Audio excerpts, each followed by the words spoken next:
Well, good afternoon, everybody, and welcome to the December 2008 Men's Spiritual Weekend, Far Corners.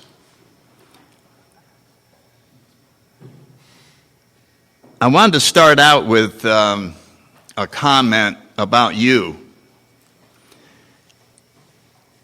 This conference or this spiritual weekend is not advertised locally. We don't tell the people in Tampa that we have this, and we don't put any flyers out. It's all word of mouth.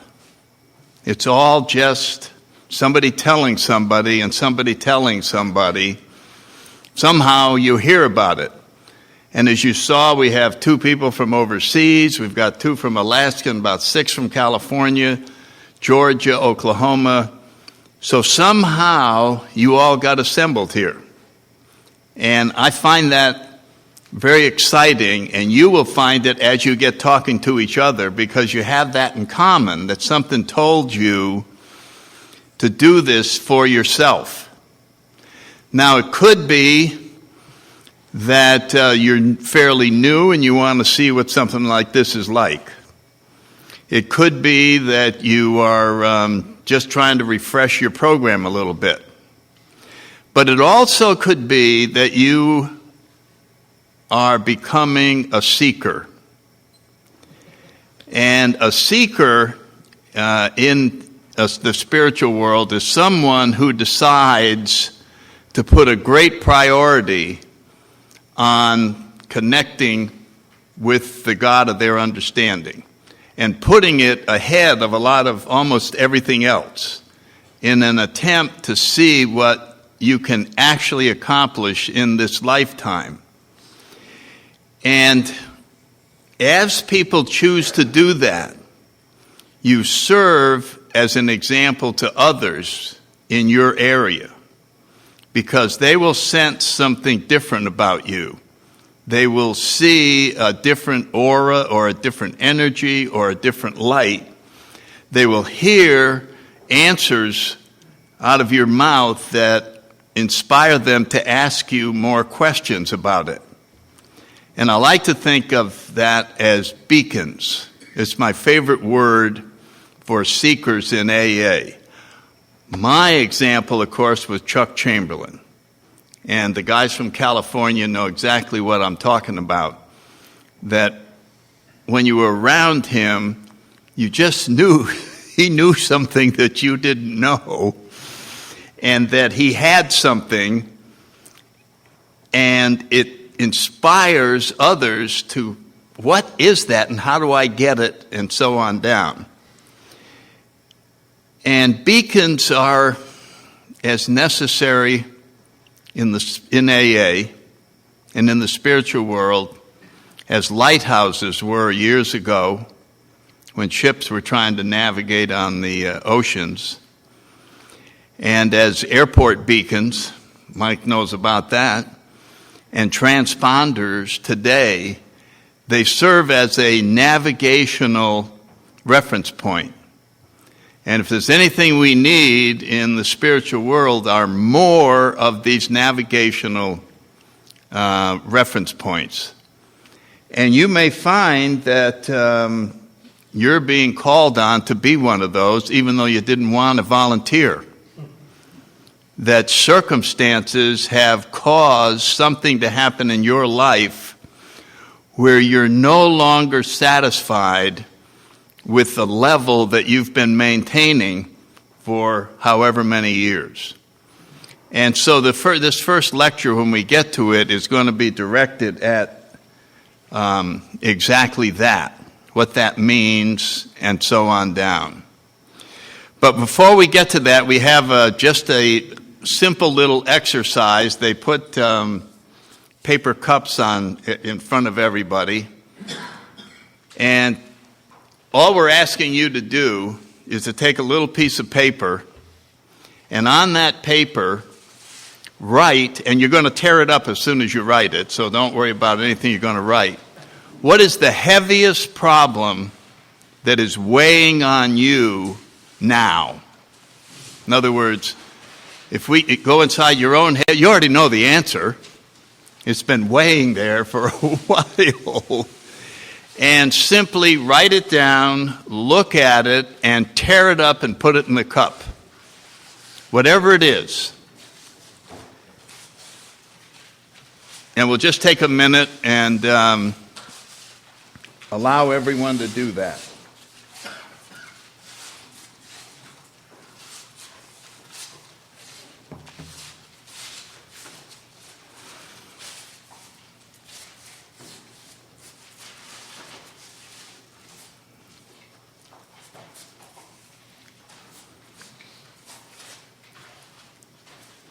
Done, done, done, done.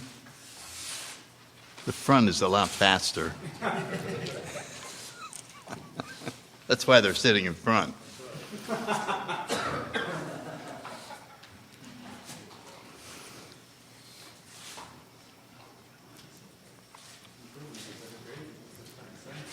Okay, is everybody pretty well finished? Anybody who hasn't finished? Huh?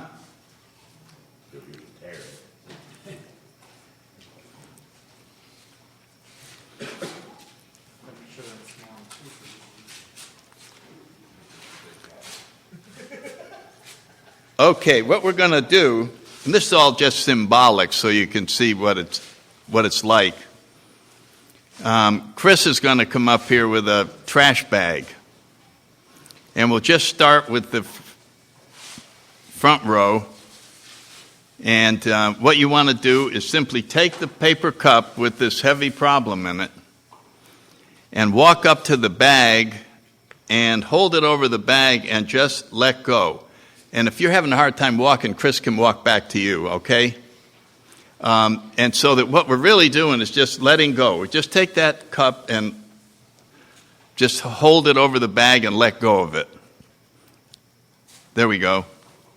Okay, start with the front row here. Just come up, drop it in. But as you drop it, just let go of it. Don't push it in. Don't do anything except let go of it. There we go.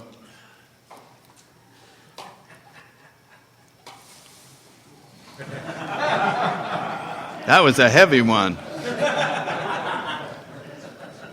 There.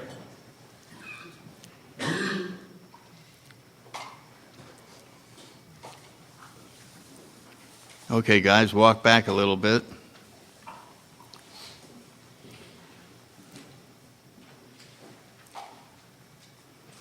There they go.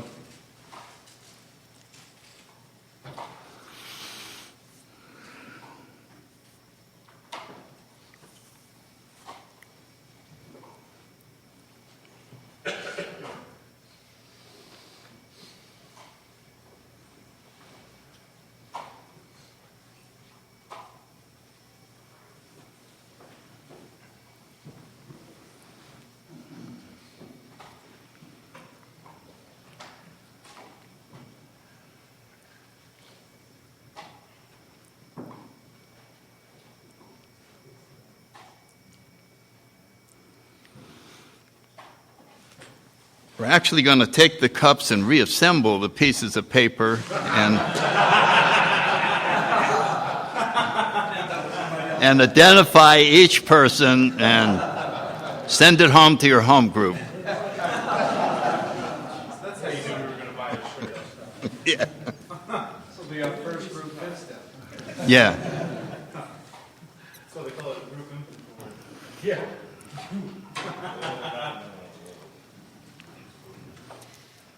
All right, we're getting very close. Dick, you better get rid of that one.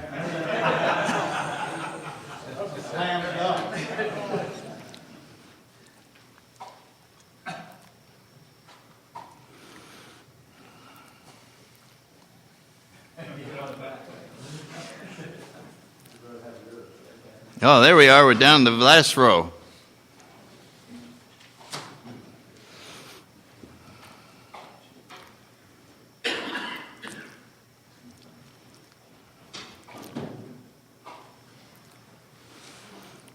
Okay, and tie it up. Can we just tie those ends together?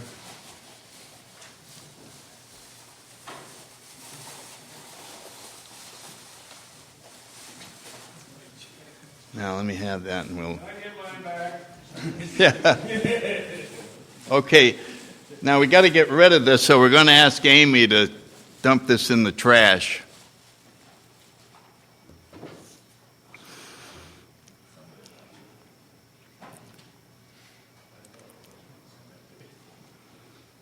You get it? There you go. Now, Amy's not a weightlifter, as you can see, and yet with one hand she's able to hold the 55 of the heaviest problems that you guys brought here. And they weigh heavily on us, and they're made out of air. They're made out of thought. That's exactly what is weighing so heavily on us as we deal with these things. And that whole exercise was just to demonstrate one of our sentences in the big book. It must be there 5 times. Our problems, we think, are of our own making. And the way you make a heavy problem that is weighing heavily on you is to think that it's heavy, categorize it as it's heavy, and it will start feeling very heavy. And you will actually be tired carrying that problem around.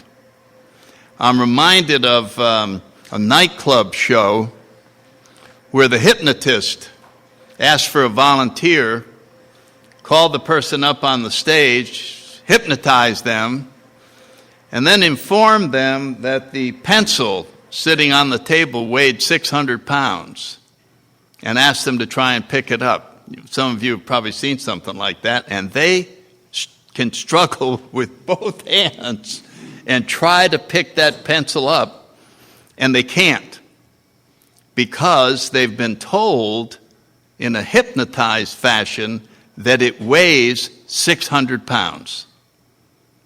And when the hypnotist snaps his hand, his fingers, they can pick it up as light as a feather. And it lost all the weight. And all the weight of it is gone. Which leads me to the topic of our first lecture, back to the basics of awakening. Because certainly the hypnotist snapping the fingers is waking the person up to the fact that the pencil doesn't weigh 600 pounds. And if you look at our program, if we wanted to look at it in terms of, is there one result that the 12 steps are designed to achieve, it would be called the awakening. Having had a spiritual awakening as the result of these steps. So the whole point of doing the 12 steps is to have this awakening. So the question is, if awakening is the answer, what was the problem that awakening fixes?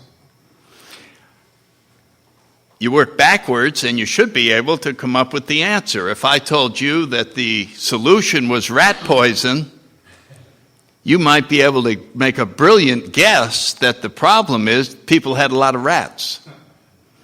Or if I said the solution is bug spray, please guess what the problem is.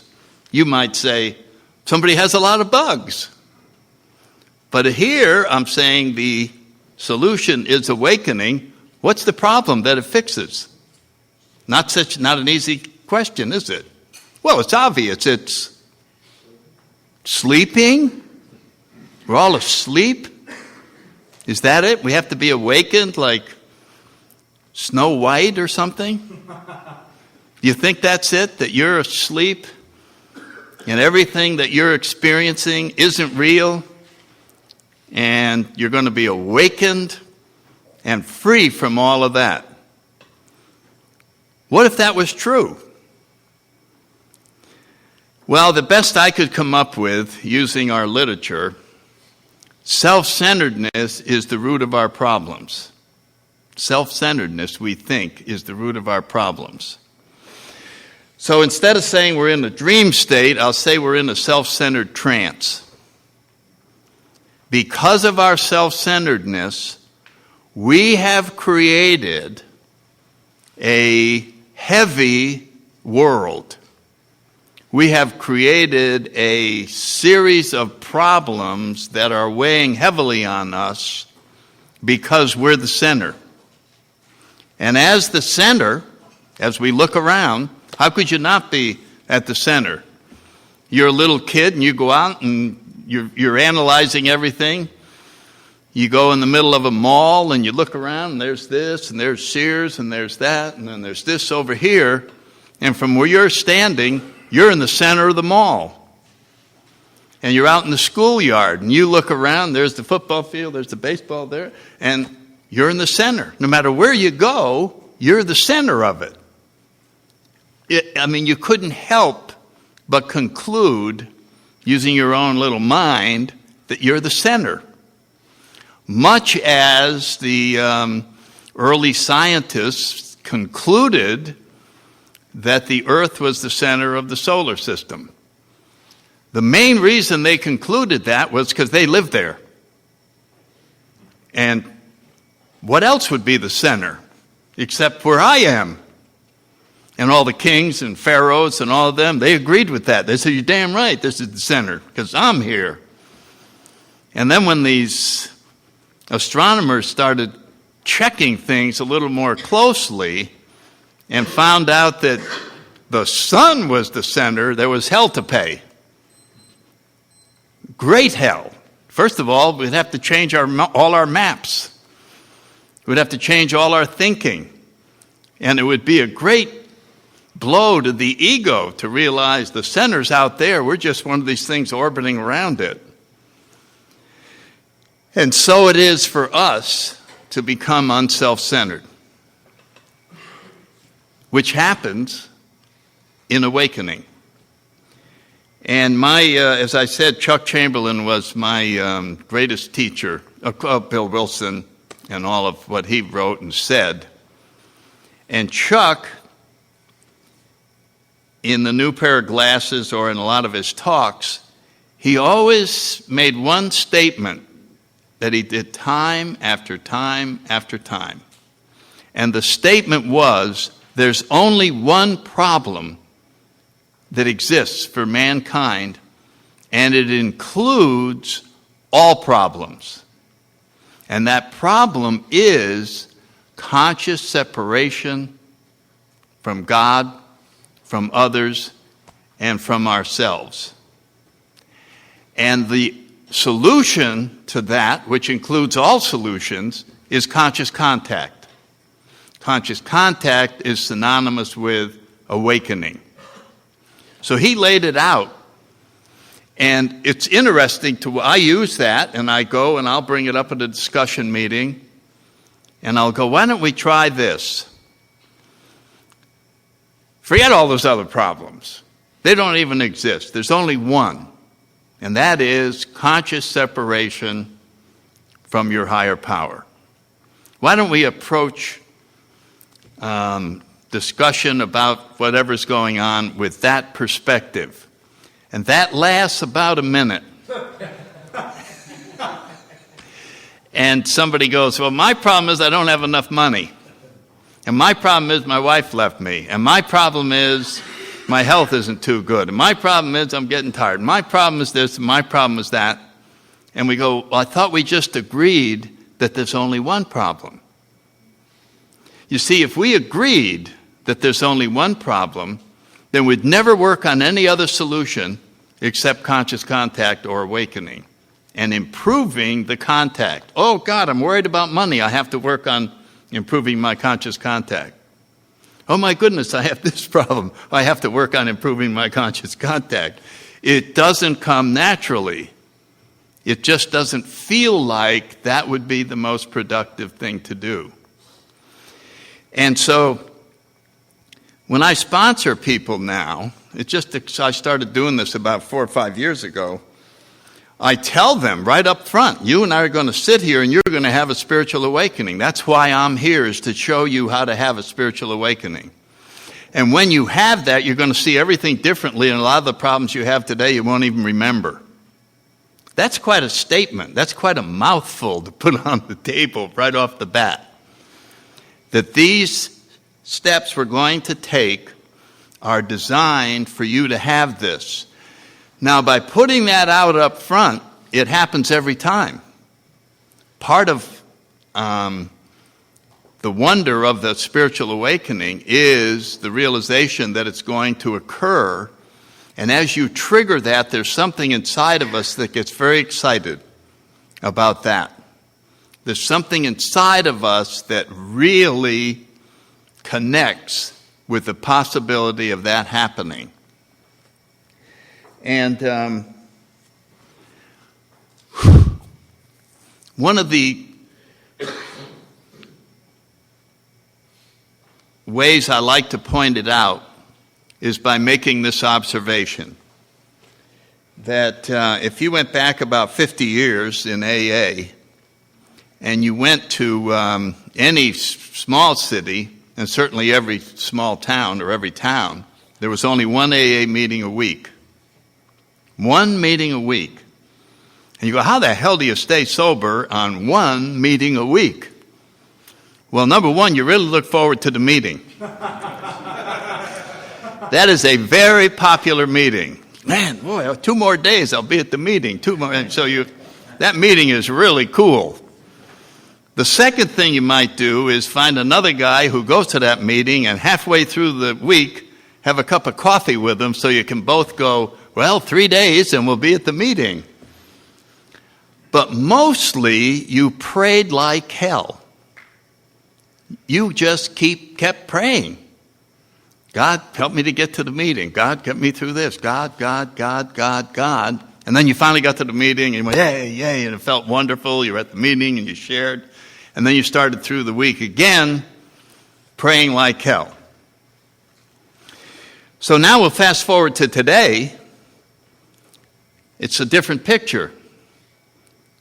It's rare there's only one meeting a week. In most of our metropolitan areas, there's hundreds of meetings.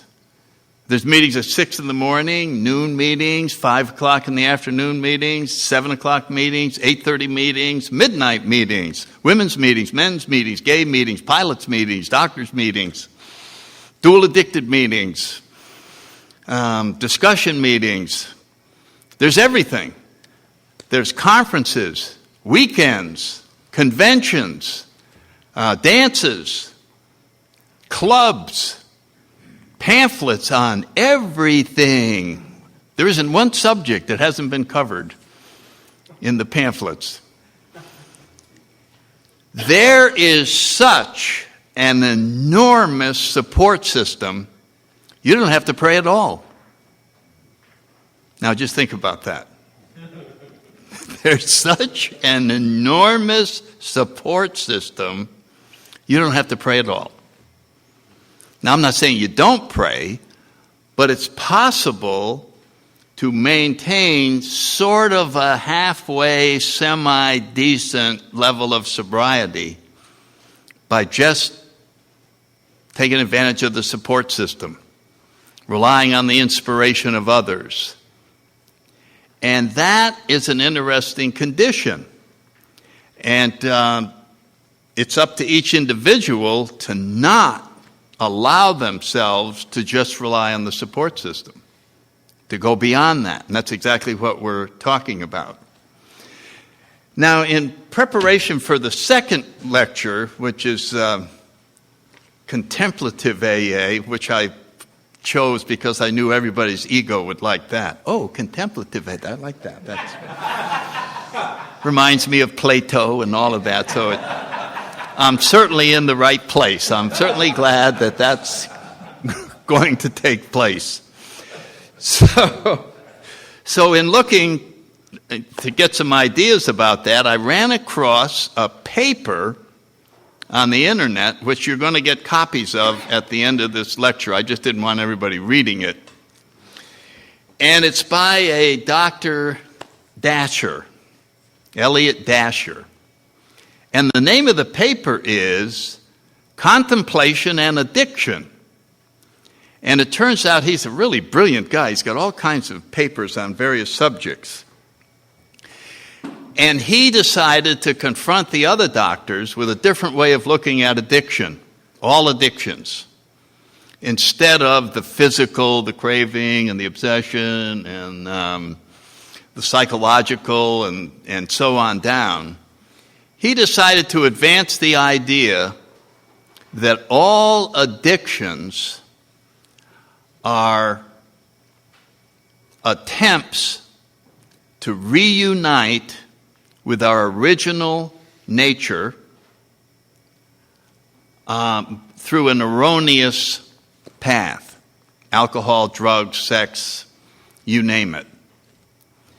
And he makes the case, and he uses as an example Roland Hazard's visit to Dr. Carl Jung, when Dr. Jung said to him, I can't help you any further, but I have seen people with your obsessive, addictive alcoholism make it by seeking a spiritual solution to that. And then in his letter later to Bill Wilson, which Dr. Natcher references, he points out that in Dr. Jung's estimation, alcoholism is really a manifestation of a low-level thirst for spiritual union. That the heart of the problem is that we miss God, don't realize that that's what we miss, and we're trying to fix it on these alternate paths. It could be greed. If I get enough money, I will once again have that united feeling of being connected to God, which we remember from when we first arrived here, in that wonderful connected state.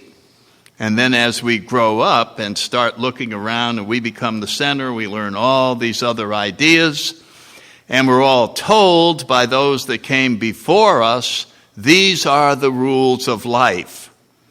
And no one explains that the problem you're having is that you are getting separated from your Creator and you are becoming self-centered.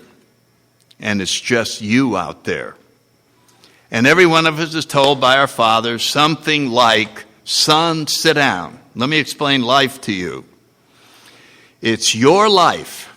No one else is going to do your life for you. It's up to you to understand life and to make something out of yourself. And if you make something out of yourself, then you might end up with something that'll make you happy, and you'll be married and you have some kids and you study hard and you get high grades and then you can get a good job. And they explain the whole thing, which is a very advanced course in self-centeredness. You have to do it. You're the one. You're it. And so we just go, okay, me. Well, there's 6.7 billion other people who are trying to accomplish the same goal, and we get in each other's way because you're getting some of what I need in order to accomplish this. And so we are at loggerheads with one another because we're all self-centered. And we're the lucky ones.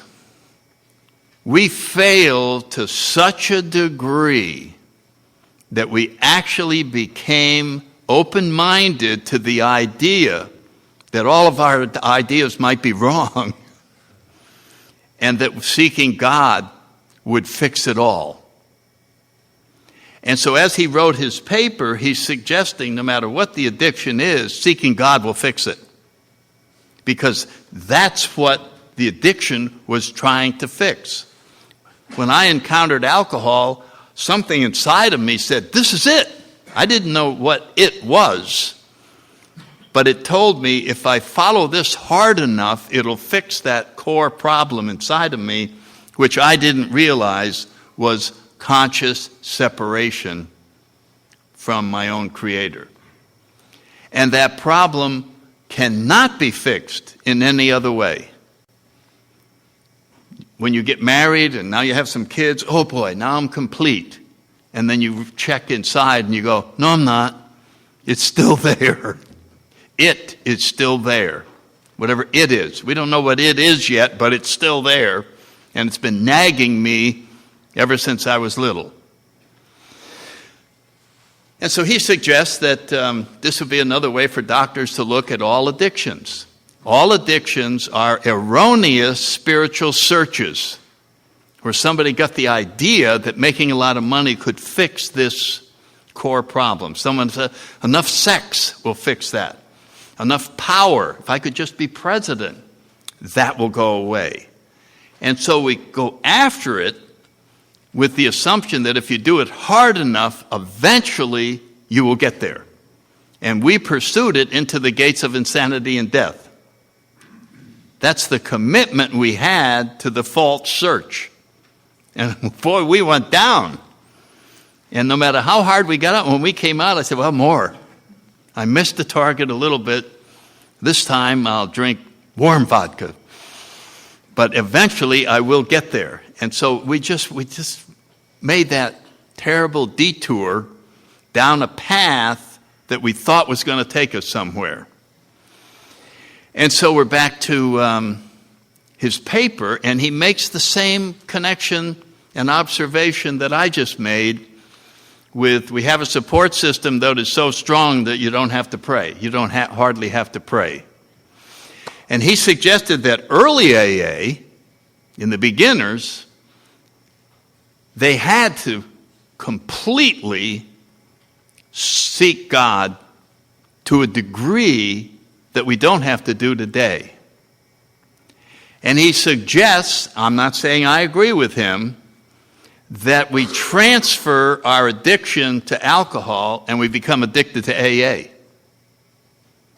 And that AA is the new search. And that AA, attending meetings or whatever it is, will eventually give us that union with God. And what it does, it gets us a little more comfortable, but we still haven't achieved the union. And that's what our program tells us. Once we get past the 10th step, or into the 10th step, where it says we've entered the world of the Spirit, it suggests what the ground rules are of the world of the Spirit. This is out of the big book. And it comes right after the promises. I'm sure most of you already know this, but I'm just going to review it. And the last promise is we suddenly realize that God is doing for us what we couldn't do for ourselves. That is probably as good a definition of a spiritual awakening as you'll ever see. We suddenly realize as an individual that there really is a God and something is happening between me and that God, and it's real. And Bill says as a result of that moment, we've entered the world of the Spirit because we're now connected to this force in a way that we weren't before. Up until then, it was a theory. We went to a church, they told us there was a God, and here's who the God is, blah, blah, blah, and there really is a God. Or we didn't go to church, but we came to AA, and we had a sponsor. And he told us about his higher power, and he told him, look at the results I got, and we saw him be serene in terrible moments. We saw him, he's happy all the time. And we go, wow, and we all said that same thing. I want what he has. And he says, well, then I'm going to show you how to get what I have. And when you suddenly realize that God is doing for you something, then you have it. You now have what you saw in him and that you want. And so it says in there, well, if we're in the world of the Spirit, what are the new rules of the world of the Spirit? What are the new rules out of the 10th step? The rules are so simple, we ignore them. Nothing could be that simple. Chuck Chamberlain, I remember him saying, I want you to understand something. For the last 22 years, I just get up every day and get guided by God. That's the end of my whole discussion. That's it. There's the plan. That's it. Any questions? And we go, oh my God, that's for him. He's some guru or something.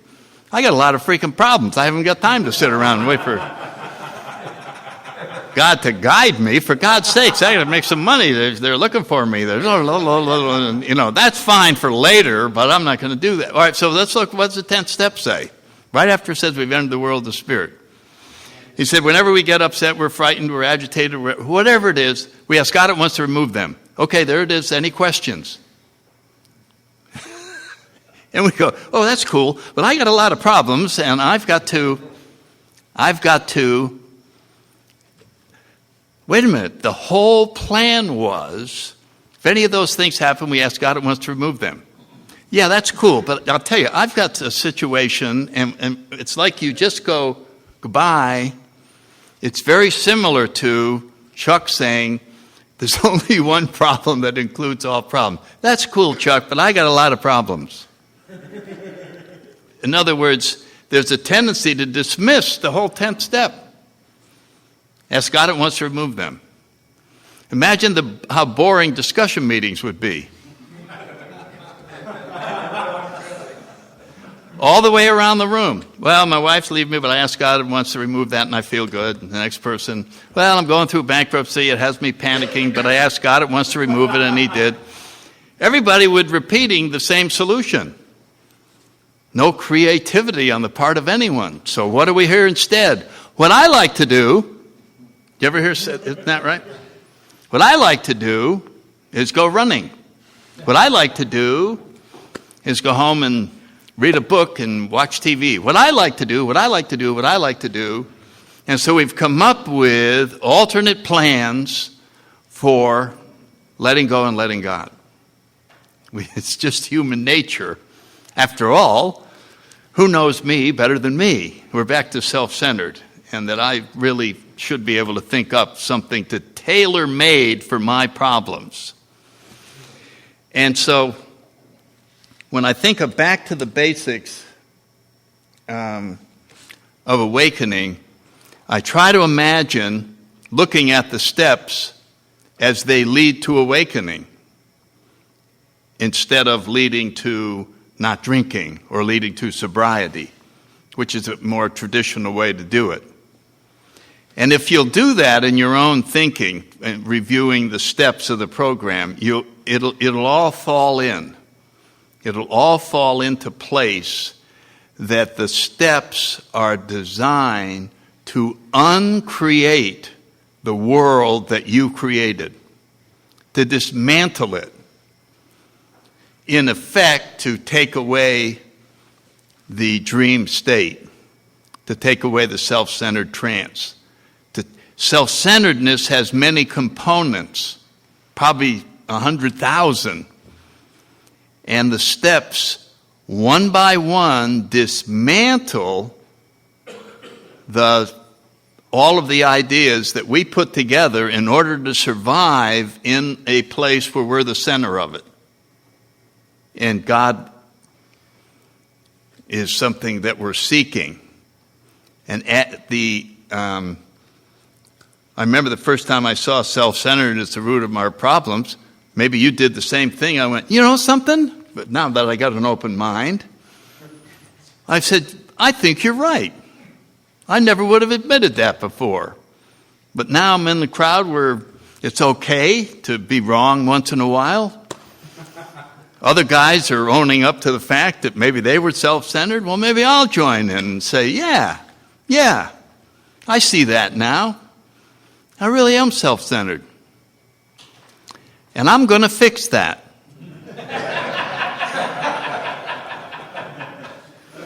I'm going to go home tonight and do something about being self-centered. Really? What are you going to do? Well, I'm going to become unself-centered. Oh, really? What the hell is that? I don't know, but it sounds like the only possible answer to self-centeredness. So how do you become unself-centered? You become God-centered. It's the only way out. Just like The solar system went from earth-centered to sun-centered. And the second it did, all the mathematical formulas balanced. Everything was in its place. Everything was right. Everything was at peace. There was nothing in friction with anything, because that is the true center. And the same thing when we awaken to being God-centered and then look around, the whole place looks different. The problems, in our 10th step in the big book, are removed. They no longer exist. They aren't solved. They just aren't there. And I've noticed maybe over the last 10 years, the people I sponsor, when they have a problem, I ask them to come over and we're going to talk about the problem. And my job is to convince them that they don't have a problem, that they saw the situation incorrectly. And I got that idea early on with my sponsor when I would run to him. You know how when you're new, the sky is always falling. And I'd call him up, sky's falling, sky's falling. All right, come on over and tell. Well, and then I'm going to get fired. And then the Marine Corps is going to do it. And then my wife, and blah, blah, blah, blah. And then he'd go, well, okay, yeah, I see what you're talking about. But you know, you've got 6 months sobriety now. And you've made a lot of new friends. Matter of fact, you're the coffee maker now in the group. The people are counting on you to go there. And we're scheduled to talk, you and I, in a week. That's pretty exciting. We're going to be going over there. And then he starts on this long, rattly story. And when he gets through, I go, well, if you look at it that way, it's not so bad. Well, where the hell did my problem go? He just chose to look at it differently. And I actually was joking around, and I said, maybe we ought to have in our home group a committee of 3 elders who get to determine whether a person has a problem or not. And at the end of the group meeting, we have those of you with a problem, come on up and talk to our old-timers. And you do your best to convince them of the problem. Now, gentlemen, this is it. And then you go, and you lay out your best case that you have a problem. And then the 3 of them huddle. On the other hand, sorry, son, that doesn't qualify as a problem.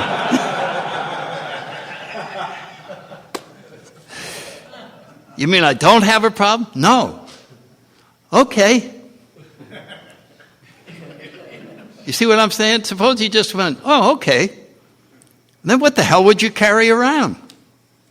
What would you worry about? What would you gnash your teeth over? They just stole your act. They just took away something that you created. We all drive ourselves crazy trying to solve problems that we created. Nothing to work on, Fred? Let me do a little thinking. I know you think life is good, but why don't you and I sit down and think about it? Do you ever go in your room and think about things? Yeah, now that I think about that, my business isn't doing that damn good. It may look good today, but I've been thinking about it. There's a lot of shit that could happen. Economy's kind of going like this. And if you work on that for about an hour, you almost need a drink, and you never left the room, nothing happened to you, you just thought about things. And this is how we create problems. And we create them because we're the center. And the center is what we would call the dream state. That's what I like to think of it, and that's what awakening fixes. It suddenly is revealed that you're not the center. And you'll notice our literature talks that way all the time. More will be revealed. It will be revealed. It's not that it's explained, it just gets revealed what the true picture is, and then you it's just not a problem anymore. So the basics of awakening is the basics of becoming God-centered. And the steps, as you look at them that way, they're all designed to dismantle. First of all, we have to give up. And then we have to acknowledge that we can't get it done by ourselves. So that takes us out of the driver's seat. And then we decide to give this whole new spiritual thing. We're going to abandon the path we were on and go down this thing called a spiritual path. Why are we going to do that? Because we see other people doing it and they look happy. The spiritual path, or the beacons in your home group, they're the ones that you can hardly wait for them to talk at the discussion meeting. Oh, please, I hope Harry talks tonight. Come on, Harry, please. And then when he talks, you just go, yeah. Now, it isn't that you intellectually agree with him. It's more down here. You go, yeah, that is the path. Because we all have inside of us a memory of our true home, our true nature, and our true connection with God. It's there. Bill calls it's a fundamental part of us. You remember that discussion about God? We were fooling ourselves, for the idea of God is deep down inside of us. It's always been there, like the idea of a friend. That is what we're trying to recapture. Only we don't know it. And we go off on all these different tangents. So then we get into the inventory step. We're inventorying everything that is creating the problems in our world. Resentments and fears. And here it is. It's just we're listing all of these things so that we can dismantle them and have God remove this, take this away, take that away. So all spiritual growth is done by getting rid of things, not by getting anything. We don't need to get anything because it's already there. It already exists inside of us, our true spiritual nature. It's just waiting for, it's like a gold bar waiting for us to discover it. And as Bill says, we get glimpses. We get glimpses of the ultimate reality. The ultimate reality is your true nature. It is connecting with the fact that you're a child of God and nothing more. You are a spiritual being having a human experience. And somehow we forgot that, and we think we're a human experience and we're in charge of everything and this is it and there is no God. Why isn't there a God? I didn't put one in my world. I put myself in. There's not room for a God if I'm the center. And so we end up with the very common denominator of all alcoholics, loneliness. It's very lonely when you're the only one there. And so, awakening, I thought up a Hollywood movie just to make this point and show you how difficult it is to awaken, which would be to go from self-centered to God-centered. So you'll have to bear with me in this movie. Somebody falls asleep and is having nightmares, and they can't wake him up. He's stuck there in a permanent nightmare state of having things come through his mind and screaming at him and all that.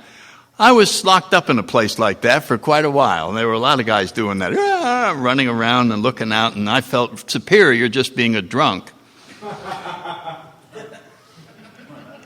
In there, you know what I mean? My only problem is drinking. I didn't realize I was crazier than they were. And so in this plot, they call on you as his best friend to rescue him. If anybody can talk him out of this dream, you can. But first, we have to get you into the dream so that you can talk to him.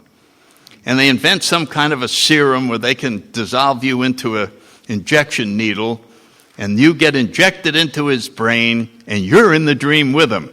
And he sees you, and he goes, Oh, Fred, I'm glad that you're here. What are you doing here? Well, I came here to talk to you. You know all this stuff that you're seeing and you're scared of? Yeah, see it all around here?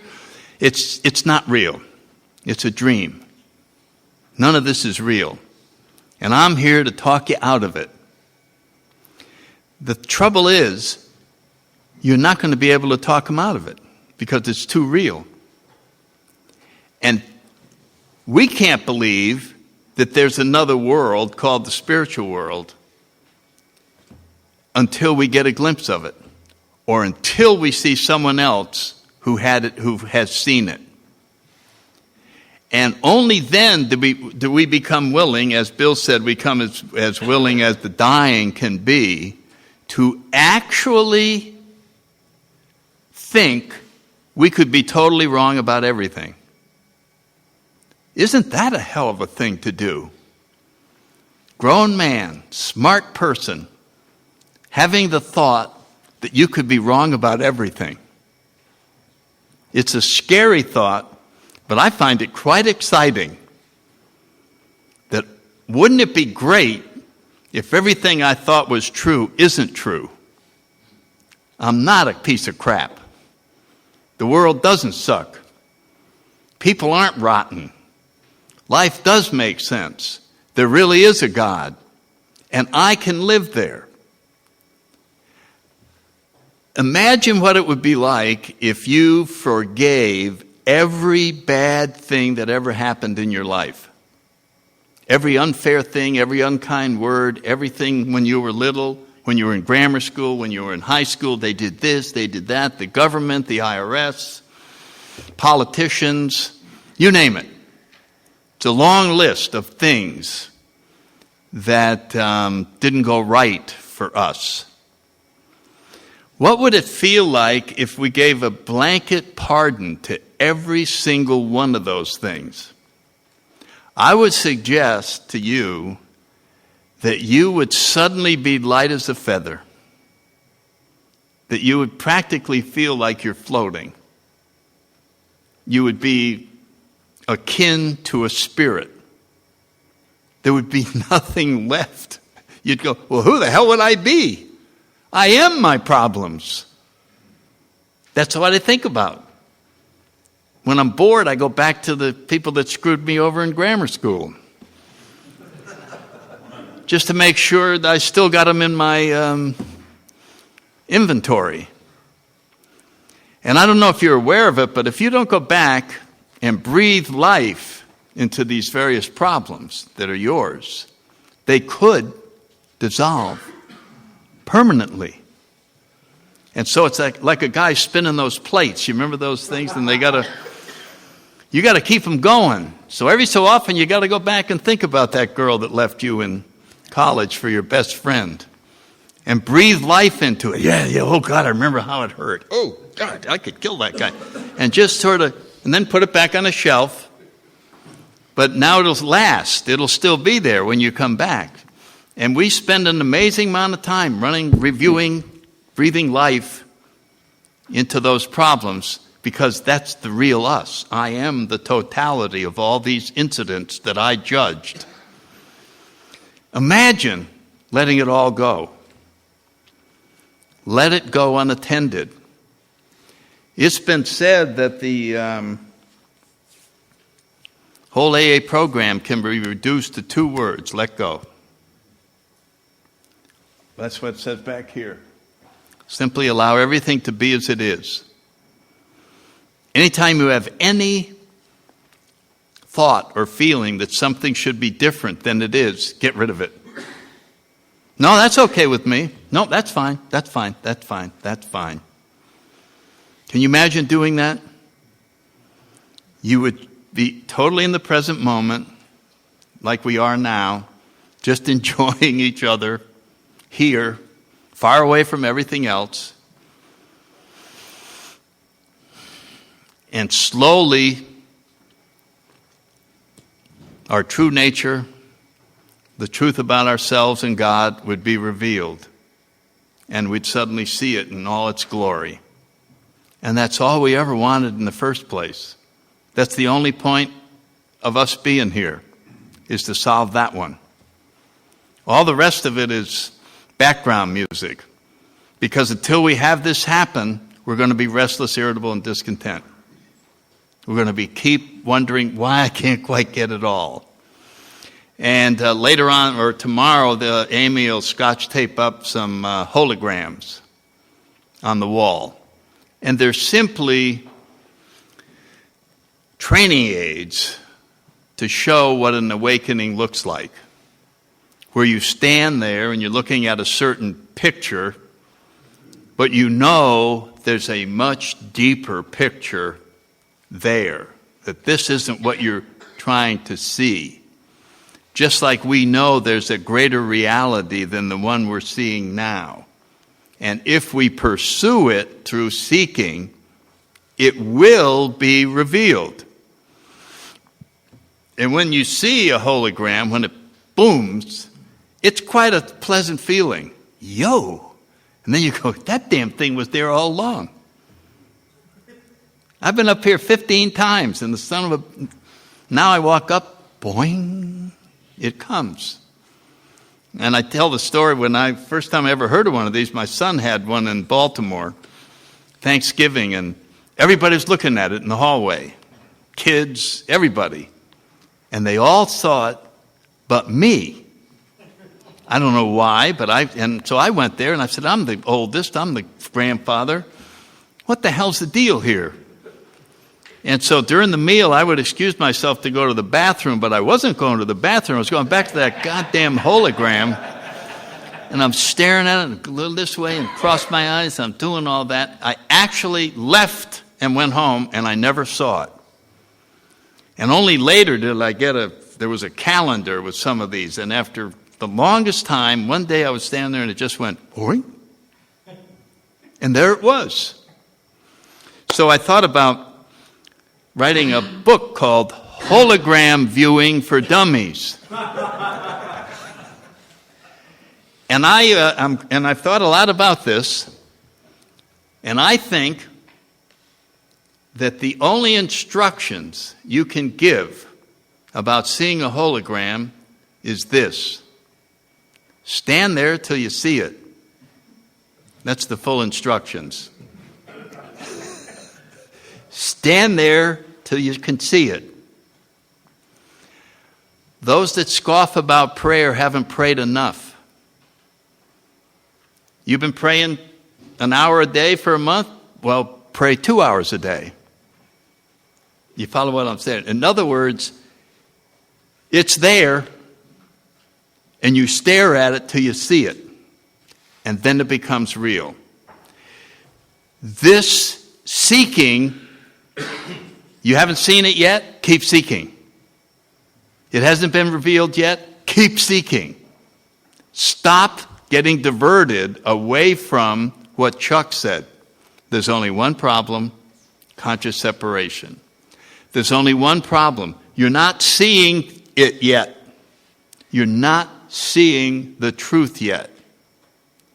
It's real easy to get diverted from that. It can't be that simple. That's what my mind said. It cannot be that simple that I simply seek until I see it. I simply continue this until it gets revealed. And after a lot of years, as I told Steve last time I was out there, I now see what Chuck was talking about. And I love it. It's absolutely wonderful. There's another dimension to a lot of things. And that's what our literature is telling us that. Right after the 10th step, it said, now we want to go further. You remember that? We're coming up on the 11th step. Now we want to go further. What does it say right off the bat? It's an individual adventure. It's the group doesn't seek together. You do. Well, what do we do about that? Oh, our libraries are full of books. Talk to your minister, your rabbi. Talk to spiritual advisors. Seek. See where your seeking takes you. It suddenly isn't a we program anymore. This is an individual adventure between you and God. It could be yoga. something will speak to you. You'll be going by a bulletin board and you'll see something and, I ought to try that. Nah. How many times have we done that? Nah. It's like God's knocking on the door. Here, I'll give you a hint. Knock, knock, knock, and you look over there. I'll probably be the only guy in the class. Nah, I'm not going to do that. Next time you have one of those, do it. Next time something says, next time one of those books back there, take it. Follow it. See where it takes you. So what we're talking about is transferring everything to God. I think I talked about this at the noon meeting today. If we really it was necessary in the beginning to depend on God. Remember how necessary it was in the beginning? Geez, I got to have a drink. Oh, please help me, please help me, please help me. And then one of the things that happens with spirituality is it works. One of the most dangerous parts of spirituality, it works. And it gives you the feeling that you're much stronger than you used to be. And you aren't. This is God doing the work. He is making life easier. You aren't more capable. You're taking advantage of relying on God, and the way is made easy. But it feels like you've gotten stronger and you can handle things on your own now. And we end up becoming less dependent on God and more dependent again on ourselves. And we're in for a fall, not necessarily back to drinking, but we're suddenly going to be having a hard time. And so if there's anything that is progressive about spirituality, it is becoming more dependent on God. So at the end of 10 years, if you're this dependent, at the end of 20 years, you ought to be twice as dependent. Where do we see this? Step 6 and 7, we just keep turning more things over to God. More. We're entirely ready to have God remove this, God remove that.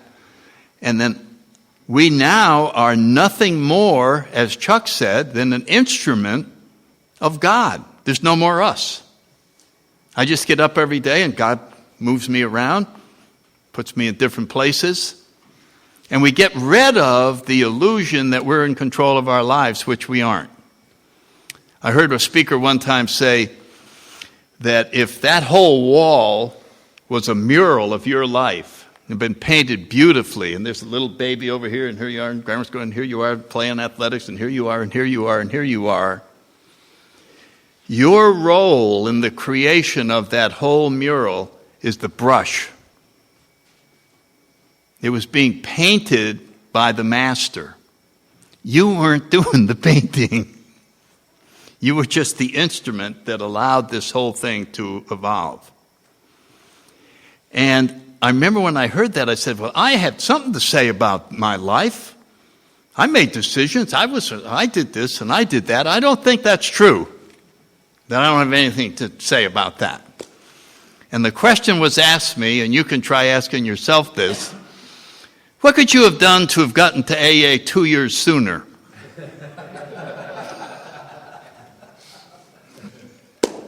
Anybody think they could have done it? We had to hit the freaking bottom that we hit. You follow what I'm saying? So you couldn't have done anything to get here sooner.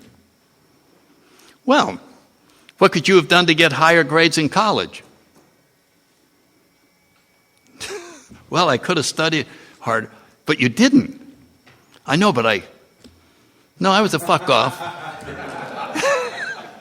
I was a screw off. I liked drinking. I couldn't have gotten higher grades. Oh, that's right. What could you have done to not have that terrible girlfriend in high school? Well, I could have asked her. No, you couldn't have. And you start realizing there wasn't anything you could have done to have a different past. And that gets rid of a lot of guilt. That's your story. That's the one. And stories are all epic stories. There has to be the struggle and the go all the way to the bottom, and then coming back. We're all prodigal sons. We leave home because we're going to find something better. We leave God controlling our lives because we can do a better job because I'm self-centered and I'm off to prove. And then we go, can I come home? And our journey back is that's what's happening now. We've made the turn and we're coming back home. And it's all been arranged.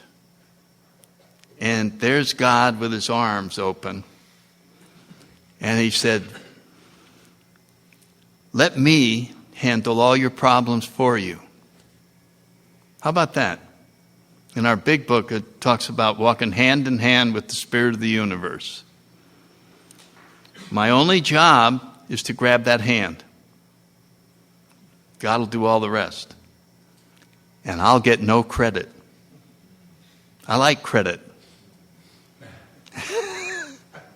So maybe I'll let God help me part of the time, and I'll take over on certain other parts. And those are the parts that get screwed up royally, and then I run back and take his hand again. And so you can see this, what's being offered is the most beautiful thing in the world. To be what St. Francis called, make me an instrument, make me a channel of thy peace. And the way we get there is by dying. What dies? The self-centered world. How does it die? By awakening. That's the process. And so all we're doing is putting into different words, what's already in our literature. It's simply another way of looking at stuff that we've looked at in a traditional way. That's why I chose back to the basics of awakening, because I never saw awakening follow the basics. Whenever you hear they go, let's go back to the basics. You generally go, well, what is that? I rarely hear someone say, awakening. There's a lot of other things that are, you know what I mean? We're just going to read the big book and get that 12 and 12 the hell out of here. All right, we're getting close to dinner time.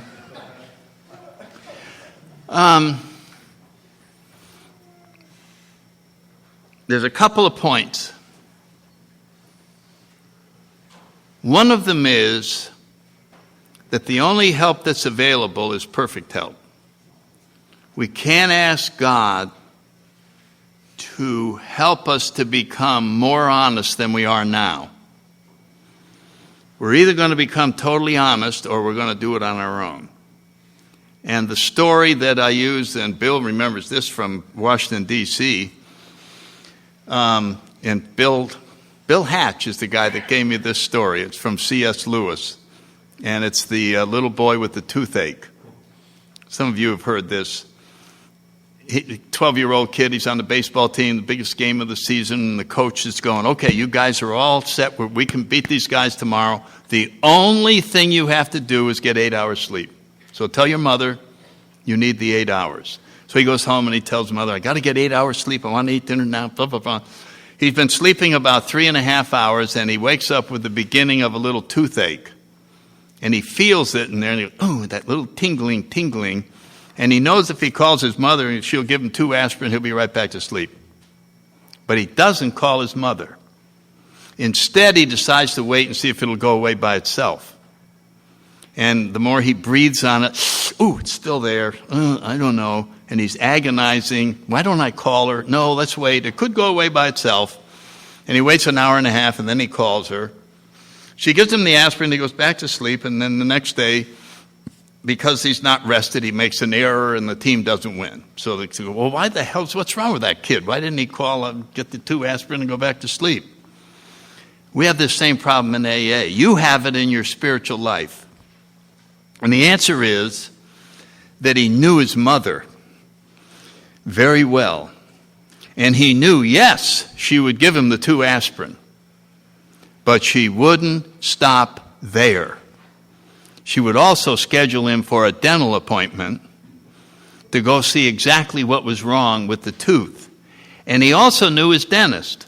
And his dentist wouldn't just look at that tooth. He would say, while you're here, I'm going to look at all the other teeth. And then he would write down every problem there was, and you would have a series of appointments until you had perfect teeth. He didn't want perfect teeth. He wanted 2 aspirin.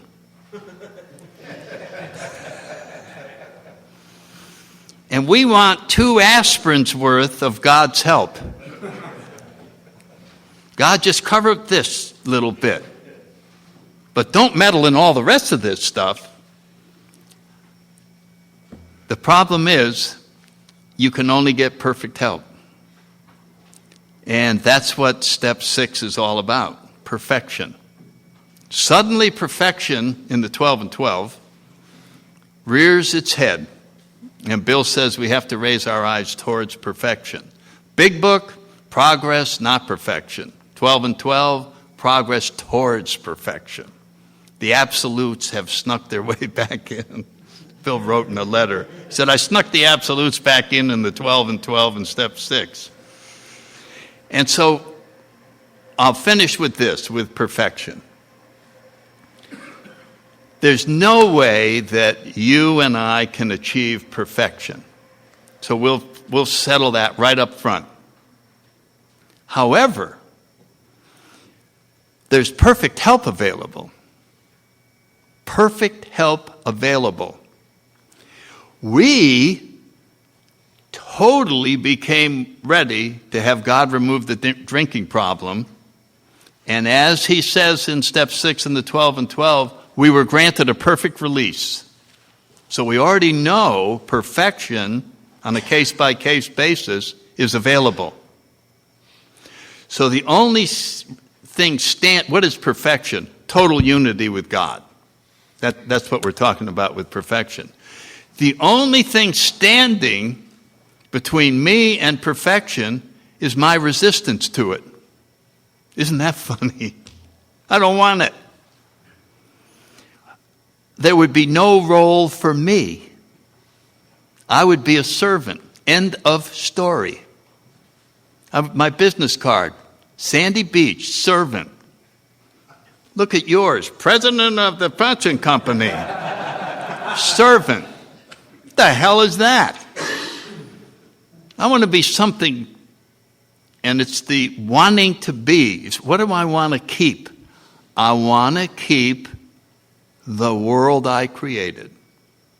And I don't want to have it completely eliminated and only live in God's world.